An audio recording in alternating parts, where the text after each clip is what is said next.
அண்மை செய்தியை பார்த்து வருகிறோம். T20 உலகக்கோப்பை இந்திய கிரிக்கெட் அணிக்கு 131 கோடி ரூபாய் பரிசு அறிவிக்கப்பட்டிருக்கிறது.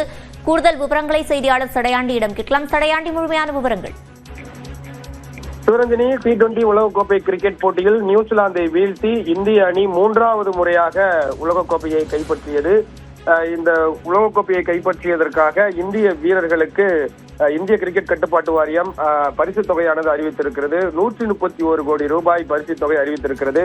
மொத்தம் 15 வீரர்கள், அது மட்டுமல்லாமல் பயிற்சியாளர், சப்போர்ட்டிங் ஸ்டாஃப் என சொல்லக்கூடிய அந்த டேட்டா அனலிஸ்ட், உதவி பயிற்சியாளர்கள், அதற்கு பிறகு பிசியோதெரபிஸ்ட் உள்ளிட்ட மொத்தம் 20க்கும் மேற்பட்ட வீரர்களுக்கு, பயிற்சியாளர்களுக்கு இந்த ஊக்கத்தொகையானது பிரித்து வழங்கப்பட இருக்கிறது. ஒட்டுமொத்தத்தில் நியூசிலாந்தை வீழ்த்தி 3வது முறையாக இந்த உலகக்கோப்பையை கைப்பற்றியது. அது மட்டுமல்லாமல் அடுத்தடுத்து 2 தொடர்களில் சாம்பியன் பட்டம் என்று சாதனை படைத்தனர். சொந்த மண்ணில் நடைபெற்ற உலகக்கோப்பை கிரிக்கெட் போட்டியில் இந்திய அணி வெற்றி பெற்று ஒரு வரலாற்று சாதனை நிகழ்த்தியது. 3 விதமான வரலாற்று சாதனையை இந்திய அணி படைத்திருந்தார்கள். அந்த வகையில் இந்திய வீரர்களை கௌரவிக்கும் விதமாக இந்திய கிரிக்கெட் கட்டுப்பாட்டு வாரியமானது 131 கோடி ரூபாய் பரிசு தொகையானது அறிவித்திருக்கிறது. சிவரஞ்சனி.